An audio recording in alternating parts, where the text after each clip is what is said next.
All right, I'm going live, honey.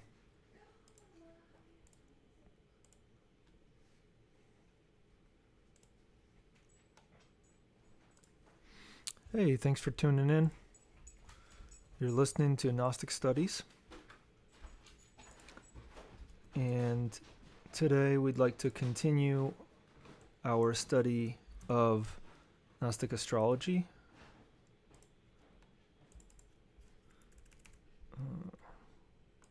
Of course, the browser's crashing. And we're going to be studying Leo. And before we jump into today's class, we do want to do a review of the previous class. So we're going to give a link to that in the comments area. Hello. The PDF that you see on the screen there is the review of the previous class, a summary, you could say, that's available at the bottom of the link that we just put in the comments. As always, feel free to leave a message if you have a question or a comment.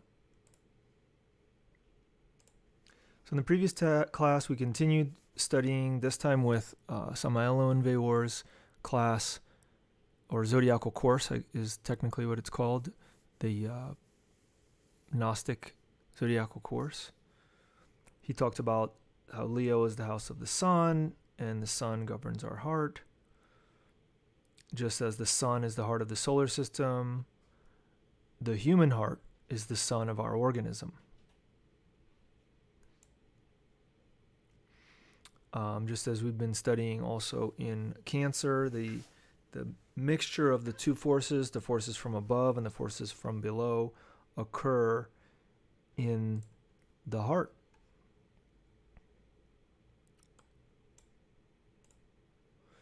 And he says the heart is the most sensitive organ of our organism and can even detect seismic movements.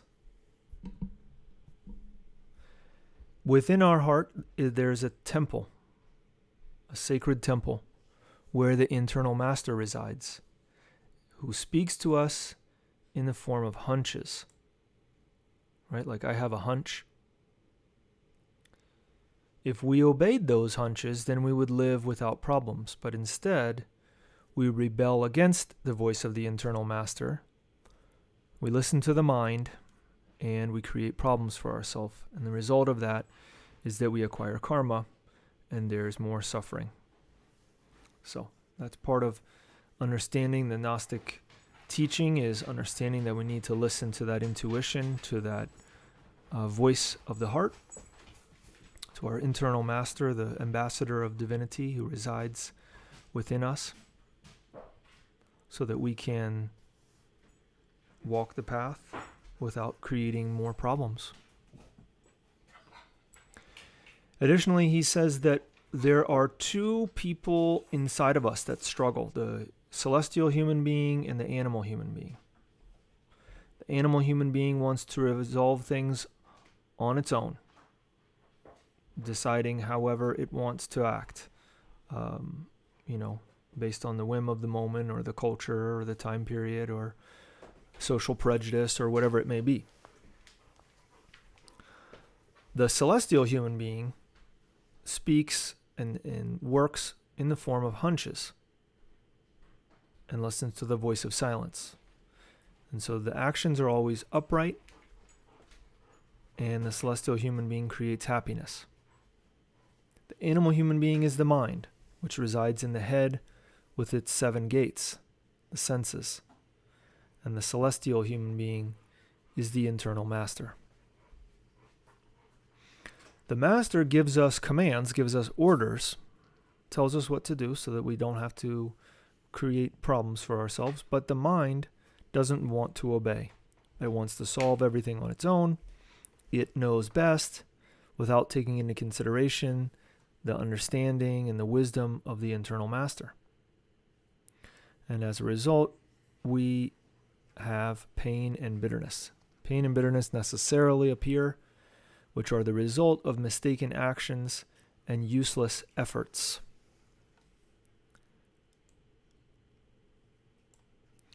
But on the other hand, those who listen to the internal master, who don't let the mind tell them what to do all the time, those who listen to the voice of silence and act with the hunches, the suggestions that are given, he says they will never lack bread, shelter, and refuge. They will live without problems and will have blessedness. We need to learn to dominate the untamed horse of the mind properly, so that we don't cast ourselves into the abyss. The internal master is the Lord of the heart, the inner being, the divine witness, seated on the throne of the internal heart temple.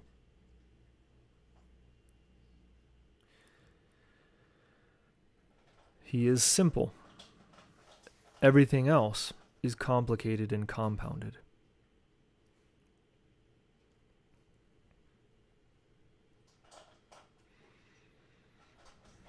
He talks also about nirvana and how there's two ways to get there, through millions of births and deaths, or by taking the path of initiation.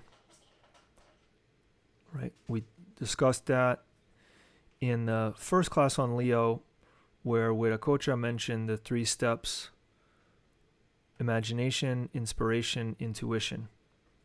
So now we're talking about intuition.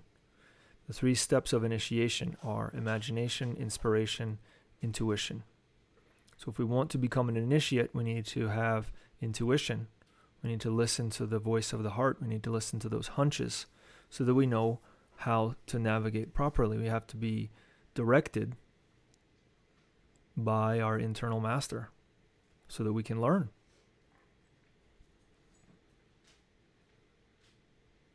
The initiate, he says, reaches nirvana in a single life, if they want to.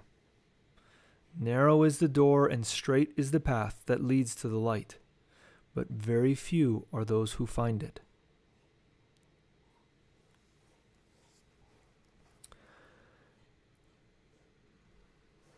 There are masters in the internal worlds that we can develop a relationship with.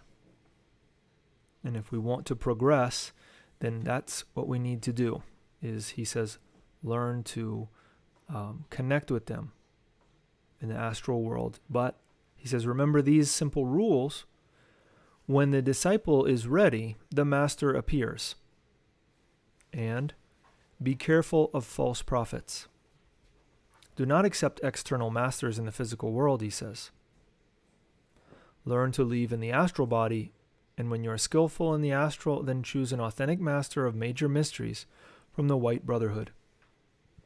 And as we mentioned, this is not talking about skin color, but is related with symbolism of light versus darkness.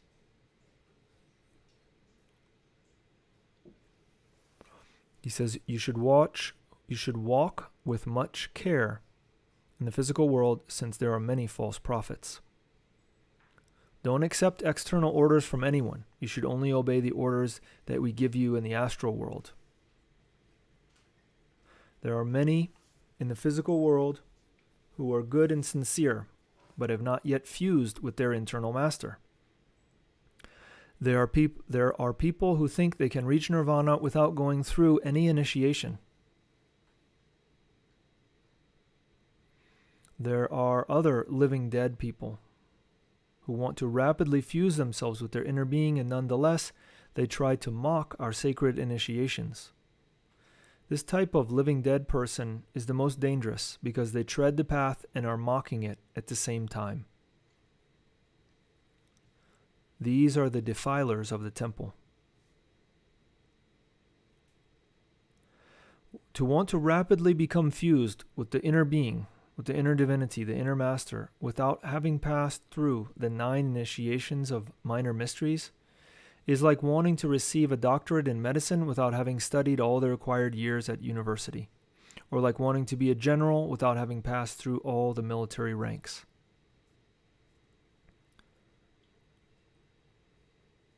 The cross of initiation is given to us in the heart temple. All initiations are received in the temples of the astral plane, but the school is life itself. When we want to make ourselves known to the student in the physical world, we give them signs and proofs in the astral world.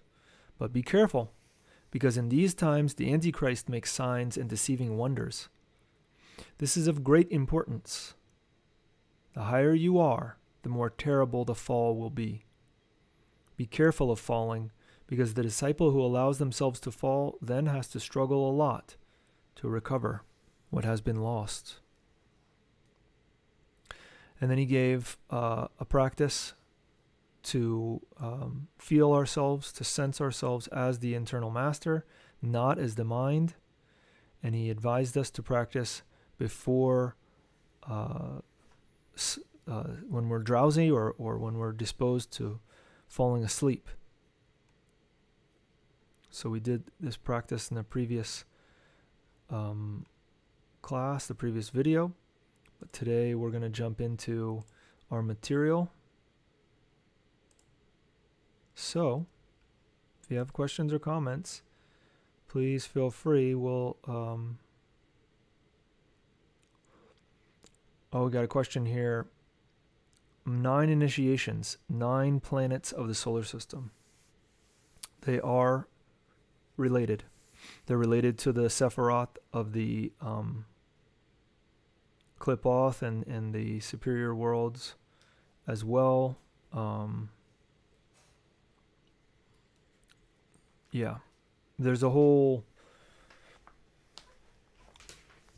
There's some descriptions of the 9 initiations of minor mysteries. There's 4 related with the elements, 4 elements.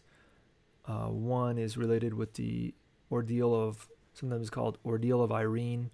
It's an ordeal where we have someone appear in our life who's seems like perfect companion on the path, but they don't have one thing, which is they don't have spirituality, or they don't have the longing.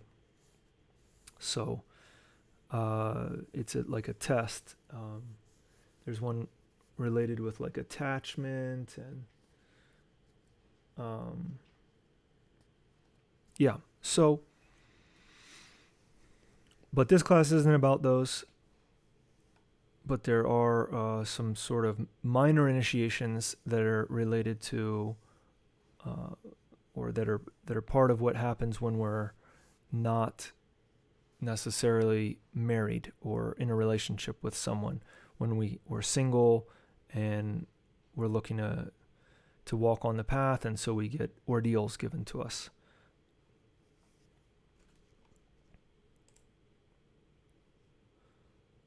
All right, so we're going to jump into today's class. Let's see if we can get you that URL.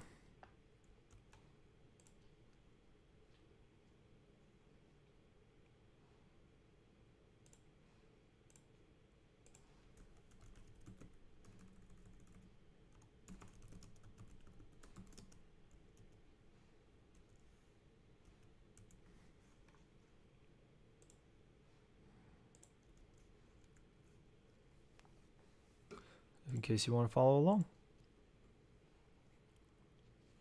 So now we're reading Esoteric Treatise of Hermetic Astrology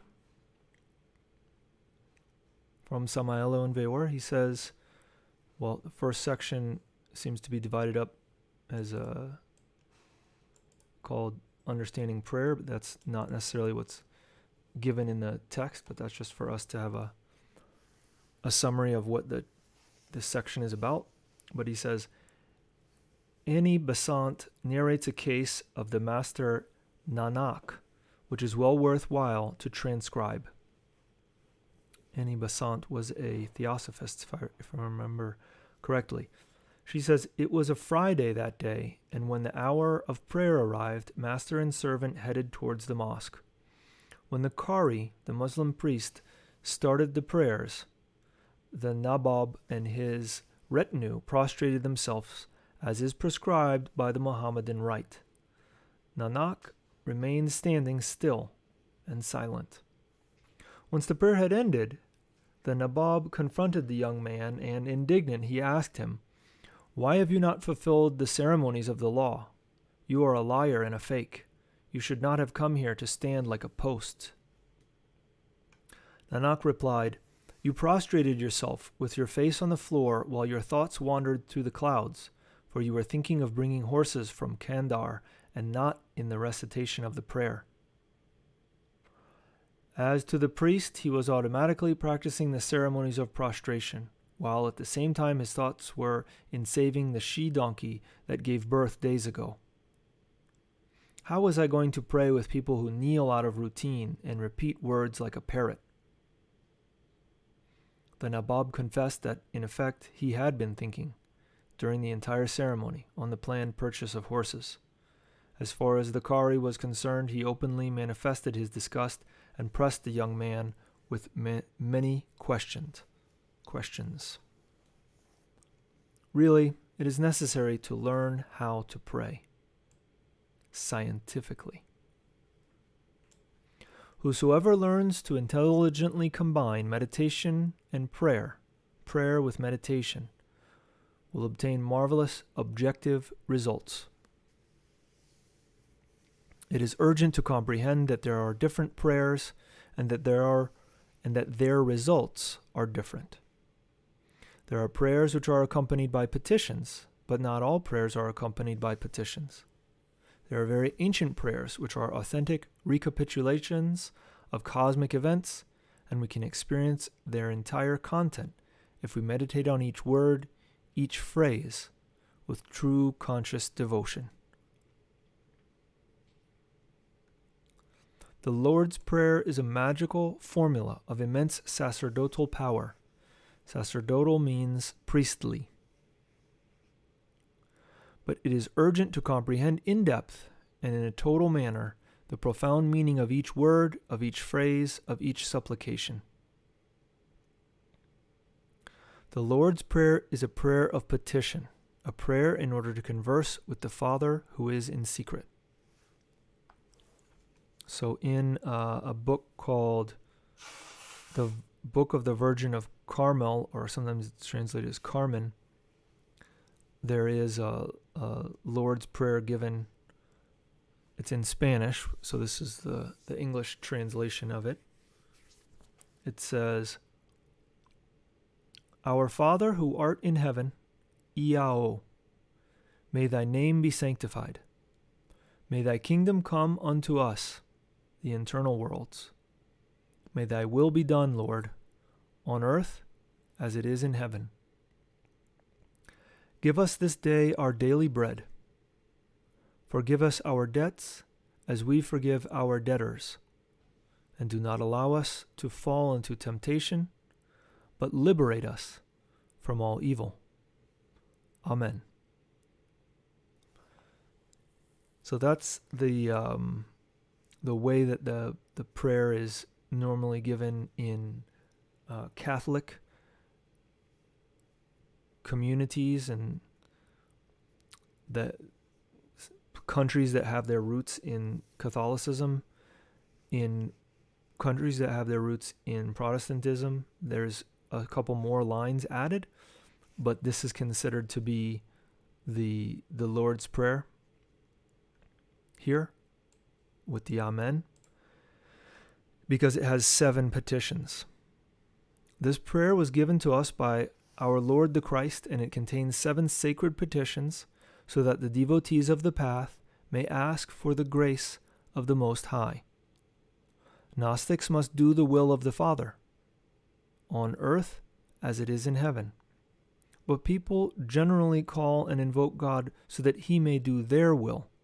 That is to say, they pray for what is contrary to God's will.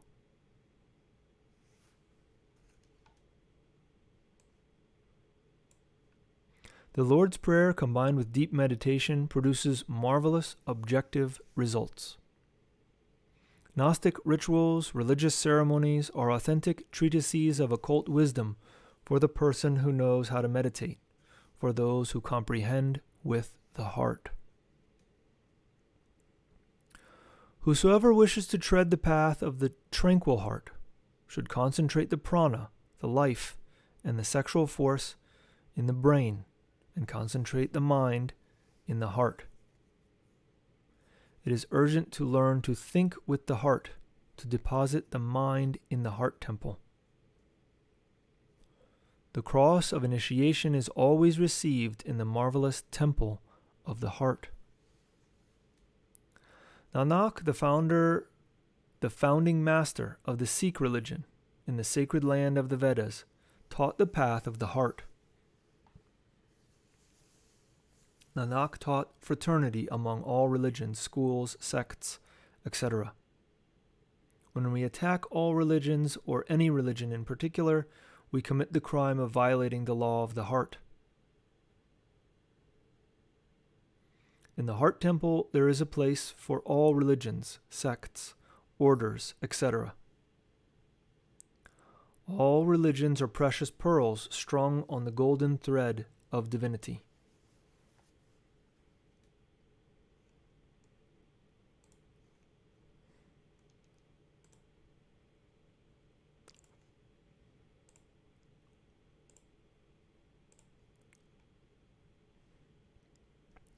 Our Gnostic movement is made up of people from all religions, schools, sects, spiritual societies, etc. In the heart temple, there is a place for all religions, for all worship. Jesus said, "In loving one another, thou shalt prove that thou art my disciples." The Sikh scriptures, like those of every religion, are really ineffable. Among the Sikhs, Omkara is the primary divine being who created heaven, the earth, the waters, and all that exists. Omkara is the unmanifested, endless, primary spirit, without a beginning, without an end, whose light illuminates the 14 dwellings, instantaneous knower, internal regulator of every heart. Space is your power. The sun and the moon are your lamps. The army of the stars your pearls, O Father. The odoriferous breeze of the Himalayas is your incense. The wind refreshes you. The plant kingdom pays you tributes of flowers, O light. For you are the hymns of praise, O destroyer of fear. The Anatal Shabda, virgin sound, resounds like your drums. You have no eyes, and you have them by the thousands. You have no feet, and you have them by the thousands. You have no nose, and you have them by the thousands. This, your marvelous work, enraptures us. Your light, O glory, is in all things. The light of your light radiates from all beings. This light radiates from the teachings of the Master. It is an arati. It is an arati. The Master Nanak, in accordance with the Upanishads, comprehends that Brahma, the Father, is one, and that the ineffable gods are merely his partial manifestations, reflections of his absolute beauty.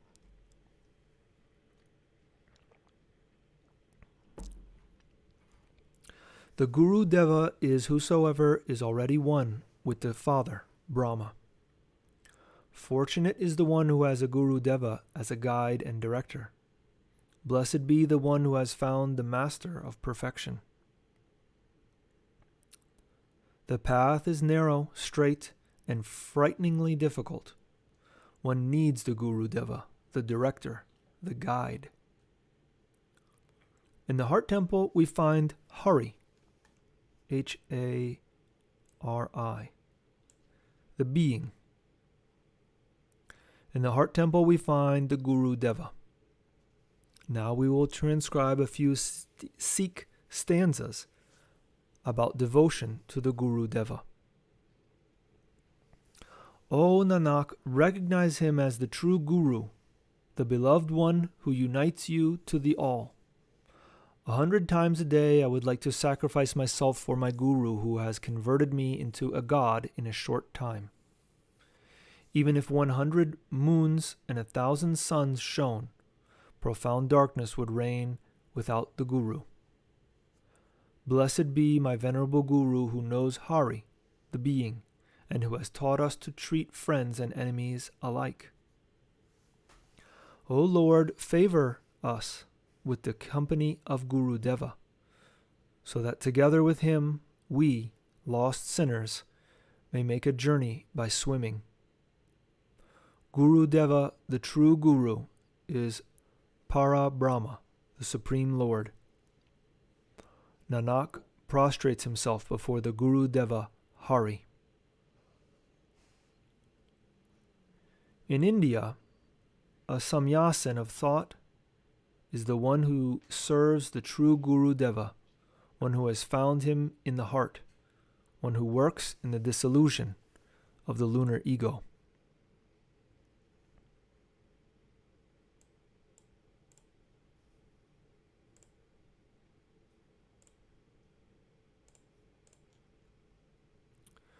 Whosoever wants to put an end to the ego, to the I, should annihilate anger, greed, lust, envy, pride, laziness, and gluttony.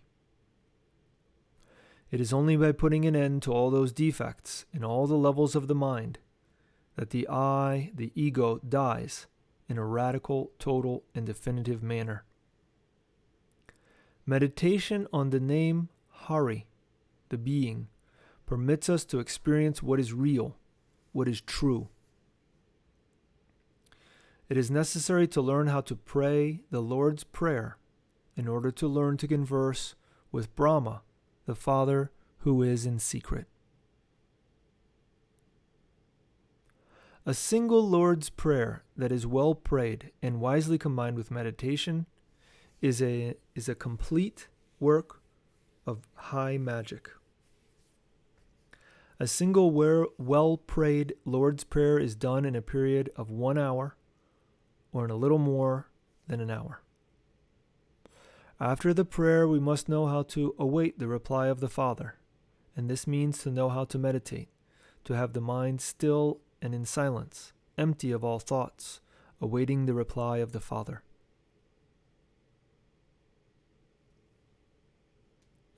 When the mind is still, within and without, when the mind is in silence, within and without, when the mind has liberated itself from dualism, then the new comes to us.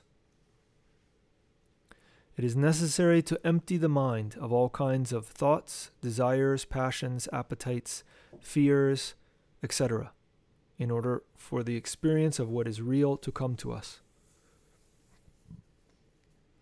The eruption of the void, the experience in the illuminating void, is only possible when the essence, the soul, the Buddhata, liberates itself from the intellectual bottle. The essence is bottled up inside the tremendous battle of the opposites. Heat and cold, like and dislike, yes and no, good and evil, pleasant and unpleasant. Those are the opposites, right? When the mind is still, when the mind is in silence, then the essence remains free and the experience of what is real in the illuminating void comes. Pray, therefore, good disciple, and then, with the mind very still and in silence, void of all kinds of thoughts, await the reply from the Father. Ask and it shall be given. Knock and it shall be opened. To pray is to converse with God, and certainly one has to learn to converse with the Father, with Brahma.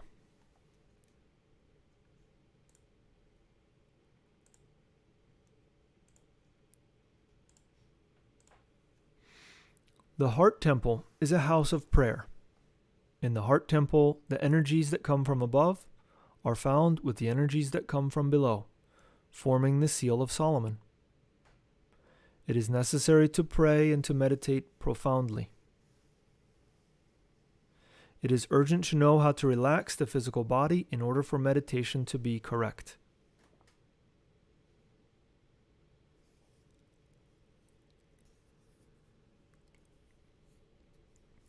Before beginning the exercises of prayer and meditation, combined together, we need to relax the body properly. The Gnostic disciple should lie down in a face-up position, in other words, lying on the back, on the floor, or in a bed, legs and arms open to the right and the left in the form of a 5-pointed star. This pentagonal star, or pentagonal star position, is formidable due to its deep meaning.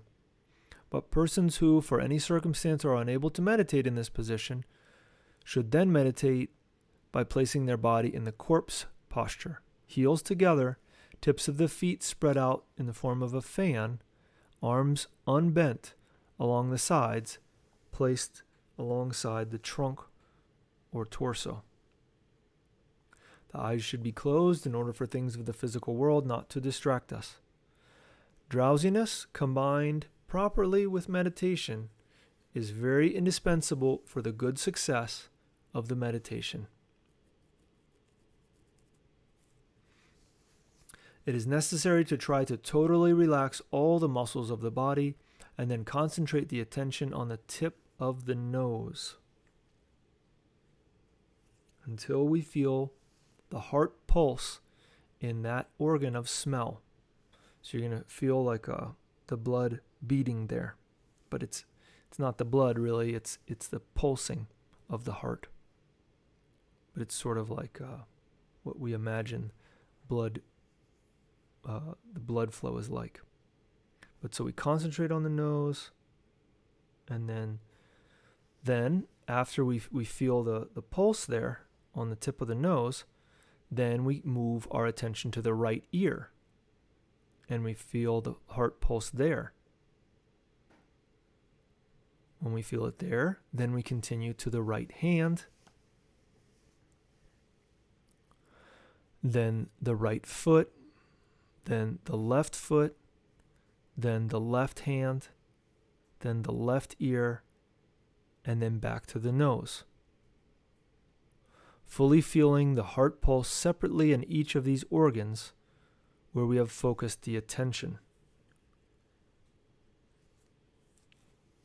Control over the physical body begins with control over the pulse. If the pulse of the tranquil heart is felt all at once, entirely in its totality, within the organism, the pulse, not if, it says the pulse of the tranquil heart is felt all at once, entirely in its totality within the organism. But Gnostics can feel it at will in any part of the body, whether it be on the tip of the nose, an ear, an arm, a foot, etc. It has been demonstrated in practice that by acquiring the possibility of regulating, speeding up, or slowing down the pulse, the heartbeat can be sped up or slowed down.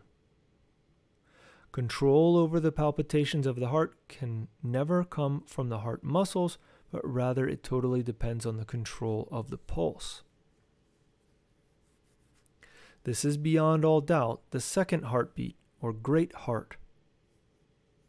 The control of the pulse, or control of the second heart, is totally achieved through the absolute relaxation of all the muscles. Through attention, we can accelerate or slow down the pulsations of the second heart and the beats of the first heart. Samadhi, ecstasy, satori always occur with very slow pulsations, and in Mahasamadhi, pulsations end. During Samadhi, the essence, the Buddhata, escapes the personality. Then it becomes fused with the being, and the experience of what is real in the illuminating void comes. It is only in absence of the I, the ego, that we can converse with the Father, Brahma. Pray and meditate in order for you to be able to listen to the voice of silence.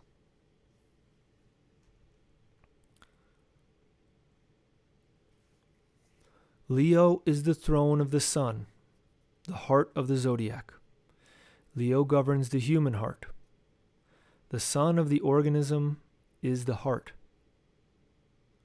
In the heart, the forces from above mix with those from below in order for those from below to liberate themselves. Let me read that to you again. In the heart, the forces from above mix with those from below in order for those from below to liberate themselves. The metal of Leo is pure gold. The stone of Leo is the diamond, and the color of Leo is golden.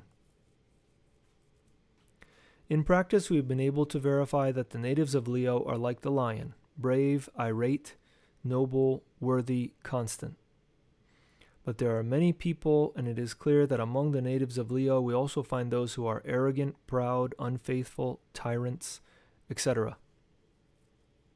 The natives of Leo also have organizational aptitudes. They develop the sentiment and bravery of the lion. The developed persons of this sign get to be great paladins. The mediocre type of Leo is very sentimental and irate. The mediocre type of Leo overestimates their own capacities too much. In every native of Leo, mysticism always exists, already developed in an incipient stage. It all depends on the type of person. The natives of Leo are always predisposed to suffer accidents of the arms and hands.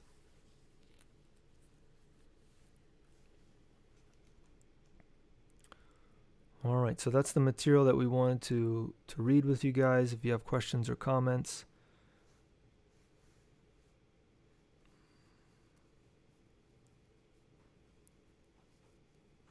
We got a question, how does Samson slaying the lion represent how magic works? I'm not sure.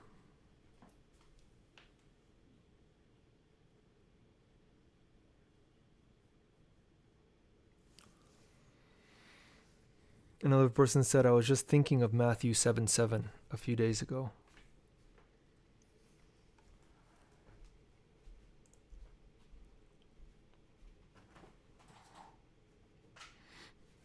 All right, well, let's get ready to do a quick meditation here.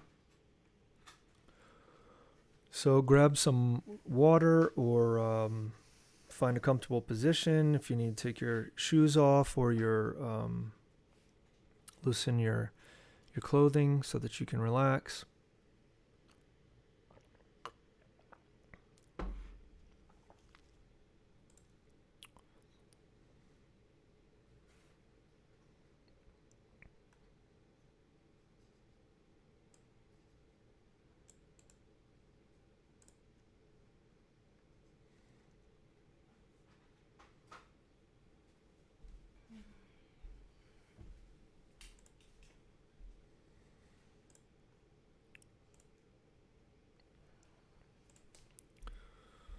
So we're going to do, let's see if we've got, we're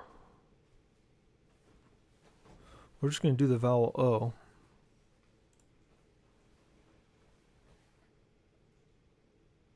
Just a simple practice.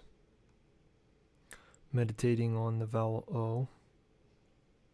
See if we've got something we can pull up on the screen for you.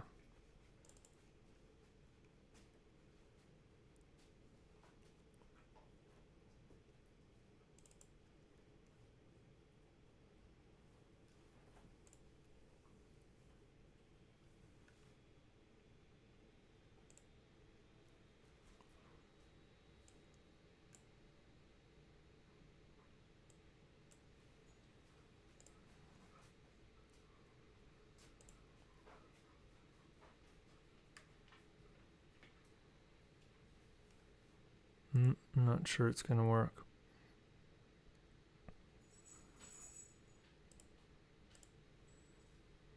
Oh. That's the way to do it. Hold on just a sec, sorry.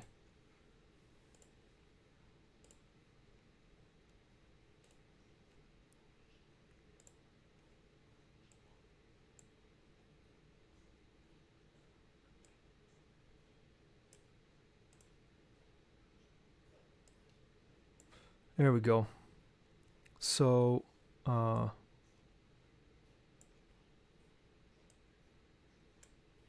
see if you can see that. There we go. Okay, so this is a handout that we have, or when we do, sometimes we haven't been able to do it recently, but we used to do meditations.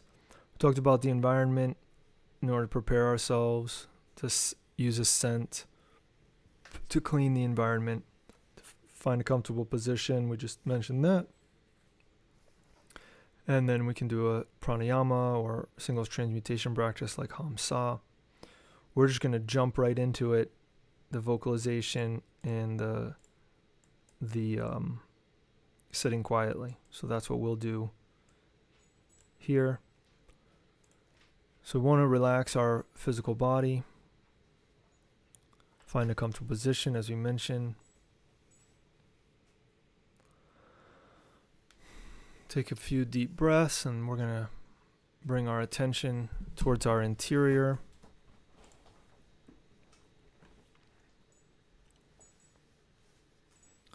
Bringing our attention to our heart. Closing our physical eyes so that we don't get distracted by the things of the world.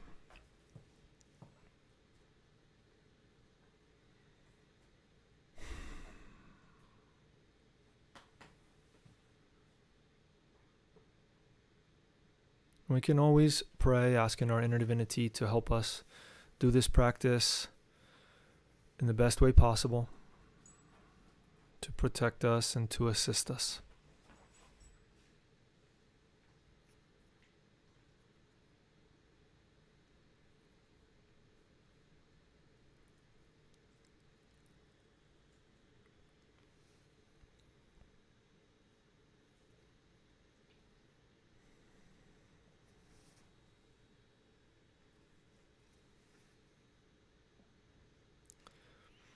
So we'll just vocalize for about 10-15 minutes, and then I'll just say 3 more times when we get to a good stopping point, and then after those 3 times we'll do it, we'll quiet, and we'll do 3 times ourselves, right? Then we'll sit quietly for about 5-7 minutes and listen to the heart. So to vocalize, we'll inhale through the nose, exhale through the mouth, and we do it at our own pace. When we exhale through the mouth, we pronounce the vowel. So whenever you feel ready, you can begin or you can just listen, but let's concentrate on our heart, listening to our heart.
Let's do 3 more times.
Now let's just sit quietly.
Let's take a couple breaths.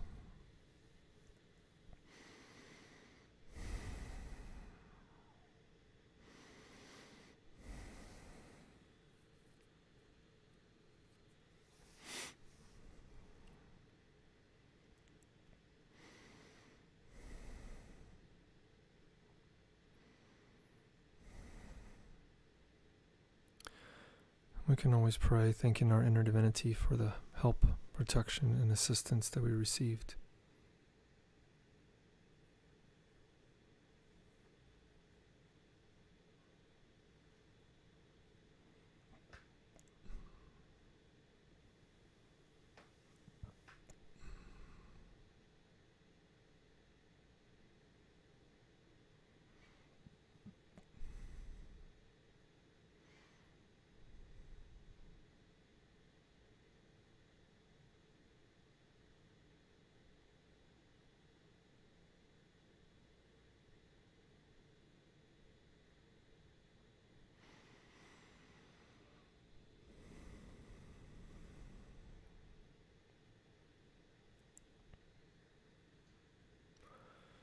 Whenever we feel ready, we can bring the practice to a close, coming back to the room and opening our eyes.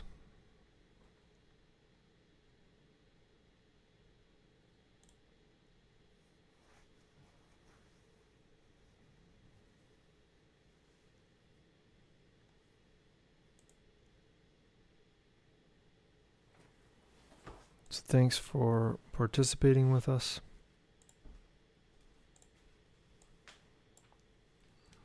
I want to invite you to the next class, which will be not next week, because next week we have a scheduling conflict, but the following week, which is 24th. So we want to invite you to join us for that. We're going to continue with Leo, I believe, or else we're jumping into Virgo. It's right on that cusp period, so we'll see.